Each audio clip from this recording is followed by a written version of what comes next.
Good morning. मैं doctor सरिता कुमावत आपको शरीर क्रिया विज्ञान ह्यूमन फिजियोलॉजी पढ़ा रही हूँ।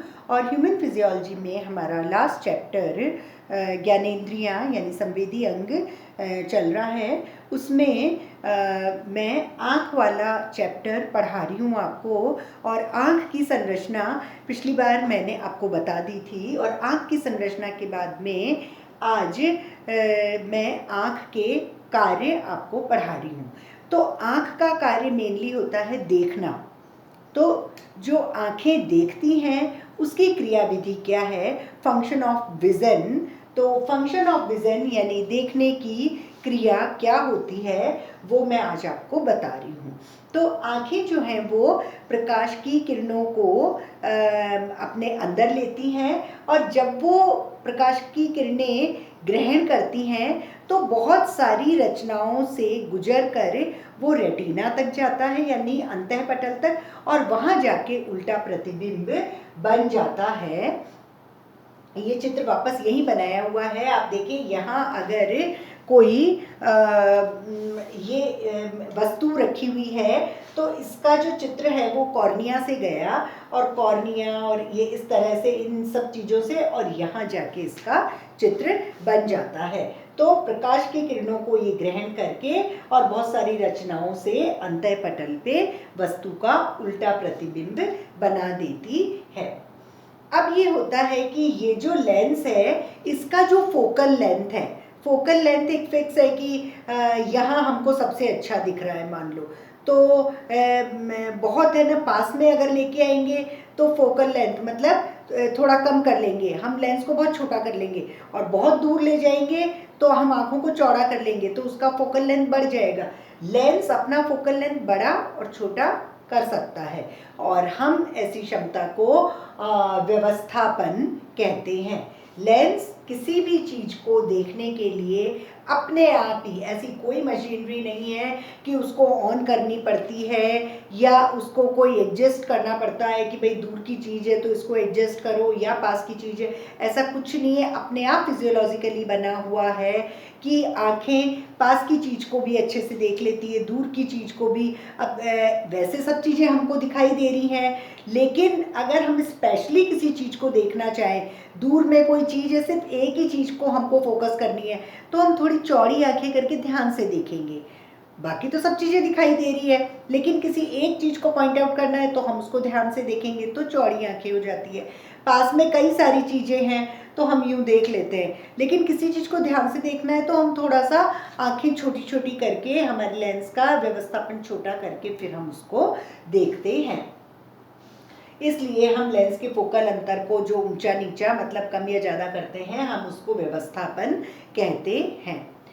हमारी आँखें या तो दूर की चीज़ों को भी देख लेती है और पास की वस्तुओं को भी देख लेती है। तो दूर की वस्तु को, जब ये आँख दूर की वस्तु को देखेगी तो उस वक़्त आँखें जो है वो चौड़ी हो जाती हैं, और चौड़ी होने से जो सिलियरी बॉडी है, ये वाली सिलियरी बॉडी, ये सकड़ी हो जाती है, खिंचती है, इसलिए ये सकड़ी हो जाती है। और चूंकि जो हमारा लेंस है वो ऐसे बड़ा हो रहा है तो निलंबन रज्जु जो है वो भी तन जाएंगे। निलंबन रज्जु भी खिंच खिंच कर तन जाते हैं, और सिलियरी बॉडी भी सकड़ी हो जाती है। और जब ये खिंचता है तो जो लेंस है, वैसे तो लेंस क्या है, यूं है, यूं, जब ये खिंचाव आता है तो ये थोड़ा इस तरह से हो जाता है, मतलब आगे का पार्ट थोड़ा खिंच जाता है, बड़ा हो जाता है। और अगर बड़ा हो रहा है तो दूर की वस्तुओं को वो देख सकता है। तो दूर की वस्तु के लिए सिलियरी बॉडी सकड़ी हो जाती है, निलंबन रज्जु खिंच के तन जाते हैं, और जो लेंस है वो आगे से चपटा हो जाता है। और अगर लेंस आगे से चपटा हो रहा है तो इसका फोकल लेंथ यहाँ नहीं, और थोड़ा दूर अगर हम देखेंगे तो दूर की चीज़ों को भी ये देख लेगा। तो चपटी लेंस जो है उसका फोकल लेंथ बढ़ जाता है, और दूर की जो चीज़ें हैं वो हमें साफ दिखाई देती है।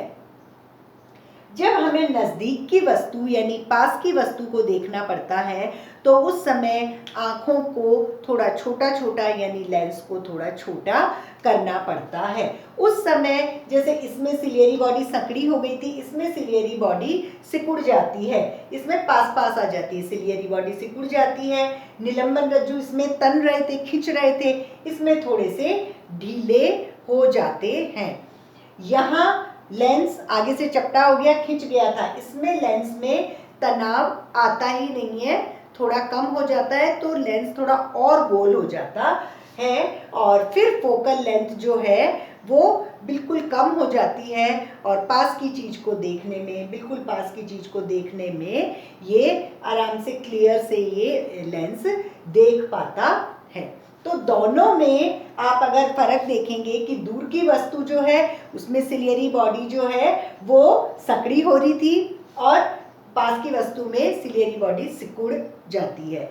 दूर की वस्तु को देखने के वक्त निलंबन रज्जु सस्पेंडरी लिगामेंट्स जो है वो तन जाते हैं, लेकिन नज़दीक की वस्तु देखते समय निलंबन रज्जु थोड़े ढीले हो जाते हैं। जब दूर की वस्तु देखते हैं तो लेंस जो है वो चपटा हो जाता है, थोड़ा लंबा हो जाता है और थोड़ा लंबा होने से जो फोकल लेंथ है, जो फोकल अंतर है वो भी बढ़ जाता है और दूर की वस्तु साफ दिखाई देती है। जबकि नज़दीक की वस्तु जब देख रहे हैं और सब चीज़ ढीली हो रही है, सिलियरी बॉडी और निलंबन रज्जु, तो लेंस पर से भी तनाव कम हो जाता है। तनाव कम होने से लेंस की गोलाई बढ़ जाती है और पास की वस्तु क्लियर दिखाई देती है। अब जो कोई भी चीज़ हमको सामने दिखाई दे रही है वो किस तरह से हमारे मस्तिष्क तक पहुंचती है। मान लो ये एक वस्तु है, ये ऊपर का पार्ट है, ये नीचे का पार्ट है और ये वस्तु जो है वो आँख के सामने है। अगर यहाँ रखी हुई है तो वस्तु जो है, वस्तु से प्रकाश की किरणें आँख में जाती है और आँख की कई रचनाओं से होके जाती है। तो आँख की किस किस रचना से होके जा रही है? ये जो यहाँ एक हमने ये बना दिया, ये मैंने ये पेन यहाँ बना दिया है कि ये इस तरह की चीज़ ये देख रहा है।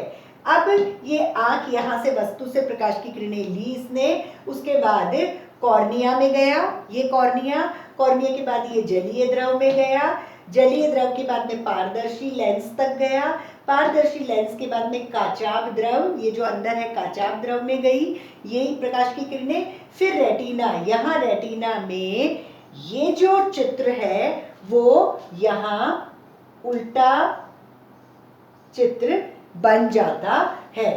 रेटिना में ये वाला चित्र उल्टा प्रतिबिंब बन जाता है।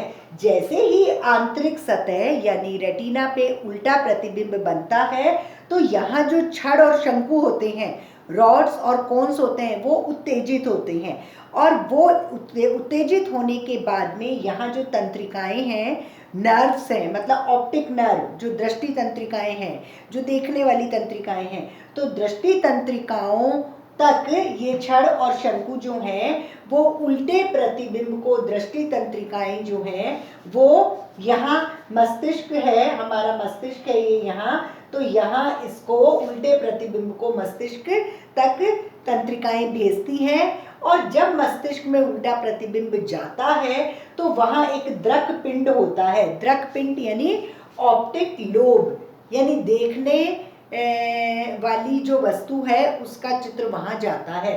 तो दृक पिंड में जब ये वाला चित्र इन दृष्टि तंत्रिकाओं से छड़ और शंकु के द्वारा यहाँ जाता है, यहाँ उल्टा है, यहाँ जाने के बाद में ये चित्र वापस से सीधा हो जाता है, सही रूप में डेवलप हो जाता है और सही रूप में डेवलप होने के बाद में ये तंत्रिकाएं वापस यहाँ आके और हमारी आँख को कहती है कि ये जो चीज़ है ये ऐसी दिख रही है और हमें सही वस्तु दिखाई देती है। तो इस तरह से ये देखने की क्रियाविधि यानी फंक्शन ऑफ विजन होता है। फंक्शन ऑफ विजन में क्या है? कोई भी जो वस्तु है उससे प्रकाश की तरंगें आती है, आँख में कई सारी रचनाओं से गुजरती हैं, फिर रेटिना पे उल्टा प्रतिबिंब बनता है और कोई भी वस्तु का जो प्रकाश की किरण है वो कौन लेता है? लेंस। और लेंस पास की और दूर की कोई भी वस्तु को साफ देख सकता है।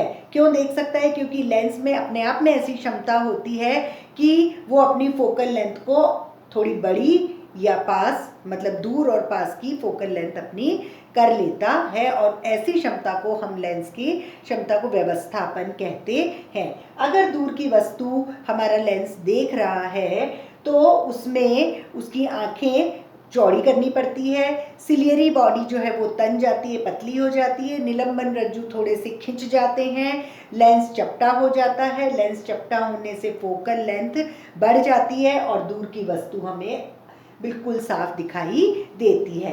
ऐसे की ऐसे ही अगर हम पास की वस्तु दिखाई देखते हैं तो पास की वस्तु में आंखें थोड़ी छोटी करनी पड़ती हैं। उस समय सिलियरी बॉडी ढीली हो जाती है, मतलब सिकुड़ जाती है, निलंबन रज्जु थोड़े ढीले हो जाते हैं और जो लेंस पे तनाव है वो कम हो जाता है, लेंस थोड़ा गोल हो जाता है और गोल होने से फोकल लेंथ कम हो जाती है और फोकल लेंथ कम होने से पास की वस्तुएं साफ दिखाई देती हैं। तो ये तो हुआ दूर और पास की वस्तु का। अब जो वस्तु दिखाई दे रही है वो क्रियाविधि कैसे है कि इसकी जो ये किरणें हैं वो यहाँ तक गई। जो चित्र हम ये देख रहे हैं ये वस्तु को हमारी लेंस देख रही है, हमारी आंख देख रही है, तो कॉर्निया से ये जो चित्र है इसकी प्रकाश की किरणें पहले कॉर्निया पर आई, उसके बाद में जलीय द्रव पर आई, फिर लेंस पर आती है, फिर काचाभ द्रव पे और फिर रेटिना के आंतरिक पार्ट पे उल्टा प्रतिबिंब बना लेती है। फिर उल्टा प्रतिबिंब जब यहाँ बनता है तो यहाँ छड़ और शंकु होते हैं। छड़ और शंकु दृष्टि तंत्रिका, ये उत्तेजित होकर दृष्टि तंत्रिकाओं के द्वारा ये संवेदना यहाँ भेजते हैं मस्तिष्क में, और मस्तिष्क में यहाँ द्रव पिंड होता है, एक ऑप्टिक लोब, और यहाँ जाने के बाद में ये जो उल्टा प्रतिबिंब है ये सही रूप लेने लगता है, डेवलप होता है यहाँ, और सही रूप लेने के बाद में ये जैसा ये वस्तु है वैसा यहाँ दिखाई देता है मस्तिष्क में, और मस्तिष्क हमको कहता है कि आपको ये चीज़ दिखाई दे रही है। इस तरह से ये आँख की संरचना और आँख की क्रियाविधि ये कंप्लीट हो गया, और ये तीसरा संवेदी अंग हमारा कंप्लीट हो गया। और नेक्स्ट में हम जो बचे हुए संवेदी अंग हैं उनके बारे में पढ़ाएंगे। Thank you.